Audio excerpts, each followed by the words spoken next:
किया सबरीमाला में महिलाओं के प्रवेश को लेकर, और अब सुब्रमण्यम स्वामी ये कहते हैं कि सभी को समान अधिकार मिलना चाहिए, पुरुषों और महिलाओं को प्रवेश का अधिकार मिलना चाहिए। बहुत सारे लोग विरोध भी कर रहे हैं इस निर्णय का दक्षिण के राज्यों में, यहाँ दिल्ली में भी कुछ विरोध हो रहा है, इस पर आपका क्या कहना है? देखिए, किसी व्यक्ति की तो मैं समीक्षा करता नहीं, मैं तो सिद्धांत का प्रतिपादन करता हूँ। मेरा दायित्व है, हाथी साल नहीं जुतवाया जाता। मैं शंकराचार्य के पद पर हूँ, किन्होंने क्या कहा इससे मुझे नहीं लेना देना, होना क्या चाहिए मैं इस पर अपना भाव व्यक्त कर सकता हूँ। ठीक है, मैं एक संकेत करता हूँ। श्रीमद् भगवद गीता के 18वें अध्याय के 45वें 46वें श्लोक को पढ़िए। आजकल हिंदी अनुवाद भी प्राप्त है, अंग्रेजी अनुवाद भी प्राप्त है। स्वे स्वे कर्मण्य अभिरता संसिद्धिम लभते नरः स्वकर्मणा तमभ्यर्च्य सिद्धिम विन्दति मानवः। अर्थ यह है कि सनातन वैदिक आर्य हिंदुओं के सिद्धांत में किसी को फल से वंचित नहीं किया गया।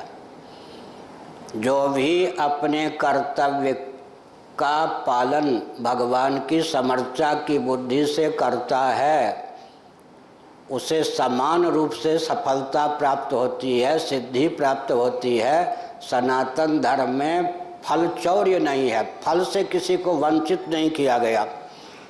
बहुत अच्छा उदाहरण है, हाथ कंगन को आरसी किया। हम अग्नि का परित्याग करके संन्यास लेते हैं, हम निरग्नि होते हैं। हम अग्नि प्रज्वलित नहीं कर सकते तो भोजन भी नहीं बना सकते, लेकिन हमको क्या यह दंड दिया जाएगा कि भोजन करने से मना कर दिया जाएगा? हम भोजन नहीं बना सकते, सन्यासी होने के कारण अग्नि स्पर्श नहीं कर सकते, लेकिन हमको भोजन से वंचित नहीं किया जा सकता। जब सनातन धर्म में फल से किसी को वंचित किया ही नहीं गया है, समझ गए ना, तब सब में सबका अधिकार जो है ये मानवाधिकार की सीमा में क्या व्यावहारिक है? कम्युनिस्टों का भी कई शासन तंत्र हो, मान लीजिए चीन है, रूस है, वहाँ भी राष्ट्रपति प्रधानमंत्री को जो अधिकार प्राप्त है आम जनता को प्राप्त नहीं है। तो हमने केवल एक संकेत किया। दूसरा संकेत यह है कि फल आपको चाहिए या किसी को चाहिए शास्त्र सम्मत, और विधा प्रोसेस मेथड चाहिए आधुनिक सोशलिज्म के आधार पर, सेकुलरिज्म के आधार पर। ये कैसी संगति होगी? समझ गए ना? ध्यान गया आपका? गायत्री मंत्र है, अगर गायत्री मंत्र के फल पर आपको विश्वास है, जिस शास्त्र ने गायत्री मंत्र के फल का वर्णन किया उसमें जो विधि निषेध है उसका आपको अनुपालन करना चाहिए। अगर आप अनुपालन नहीं करेंगे तो फल से वंचित रह जाएंगे। बहुत अच्छा मैं उदाहरण दे रहा हूँ। जल स्थल नभ में जो व्यापक विद्युत है उसे बादल के माध्यम से, मेघमंडल के माध्यम से व्यक्त होती हुए देखा वैज्ञानिकों ने। वैज्ञानिकों का ध्यान उधर केंद्रित हुआ।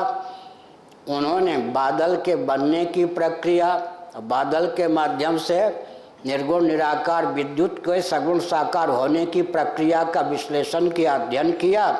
कालांतर में उन्होंने यांत्रिक मांत्रिक तांत्रिक विधा का अवलंबन लेकर विद्युत को प्रकट करने का मार्ग प्रशस्त कर दिया। माइक के माध्यम से सगुण निराकार विद्युत व्यक्त है, और ये जो बल्ब के माध्यम से वो विद्युत सगुण साकार भी है, नेत्रों का विषय भी है। अब विद्युत का जो जानकार व्यक्ति है वह जब विद्युत के प्रयोग को लेकर विधि निषेध का निर्धारण करता है, उसमें कोई भावुकता का सन्निवेश नहीं होता, राग का सन्निवेश नहीं होता, द्वेष का सन्निवेश नहीं होता, अज्ञान का सन्निवेश नहीं होता। विद्युत को लेकर बैड कंडक्ट गुड कंडक्ट जो भी विधि निषेध की प्राप्ति है वह प्रयोक्ता को लाभान्वित करने की भावना से और हानि से बचाने की भावना से। ध्यान आया ना? इसलिए भामतीकार वाचस्पति मिश्र जी ने एक अनुपम तथ्य उद्भाषित किया, विधि में श्रद्धालु अधिकृत होता है।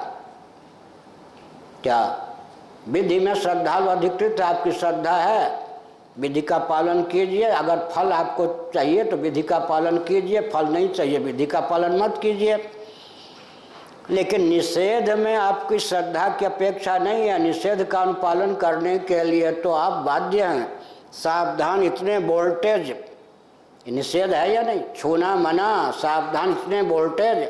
अगर निषेधाज्ञा का आपने उल्लंघन कर दिया तो खतरा है या नहीं। इसलिए हमने एक संकेत किया, जिन ग्रंथों के आधार पर निर्गुण निराकार परमात्मा मांत्रिक तांत्रिक यांत्रिक विधा का आलंबन लेकर अर्चा विग्रह मूर्ति में प्रकट किए जाते हैं, उन्हीं ग्रंथों के आधार पर उनके दर्शन स्पर्श आदि की मर्यादा का अनुपालन करना चाहिए। अगर हम, स्त्री पुरुष का कोई प्रश्न ही नहीं है, समझ गए, क्या हर पुरुष अधिकृत है? ध्यान गया आपका प्रश्न करने वाले को, क्या हर पुरुष, स्त्री पुरुष विभाग क्यों आप कर रहे हैं? हर पुरुष भी क्या अधिकृत है अर्चा विग्रह को छूने में? हर पुरुष तो अधिकृत नहीं है ना, तो स्त्री पुरुष का झमेला ही क्यों लगाते हैं? शास्त्र सम्मत परंपरा से जिस संस्थान में जिसको अधिकृत माना गया है, उस संस्थान में उस अधिकृत व्यक्ति को जाना चाहिए। उस विधा से उसको सेवा आदि का प्रक्रम, दर्शन आदि का प्रक्रम प्राप्त होना चाहिए। तो हमने ये कहा, विडंबना ये है कि फल चाहिए शास्त्र सम्मत और विधा चाहिए सेकुलर सम्मत। ये नहीं हो सकता है। इसका मतलब क्या हुआ? इसका मतलब यह हुआ कि गायत्री मंत्र है, मंदिर है, मठ है, अगर आपको उसके अनुकूल फल चाहिए जो वेदादि शास्त्रों ने बताया, तो आप बाध्य हैं कि उसके अनुकूल विधि निषेध का अनुपालन करें। विधि निषेध का अनुपालन नहीं करेंगे तो शास्त्रों में लिखा है कि देवी देवता का जो तेज होता है वो क्या, उससे तिरोहित हो जाएगा। तेज तिरोहित हो जाएगा तो डाकनी शाकनी भूत प्रेत ये सब उपद्रवी तत्व उस अर्चा विग्रह में भगवान की या भगवती की मूर्ति में जाकर प्रविष्ट हो जाएंगे, वो विनाश कर देंगे। इसलिए रागत द्वेष मूलक, भावुकता मूलक, अज्ञान मूलक नहीं है।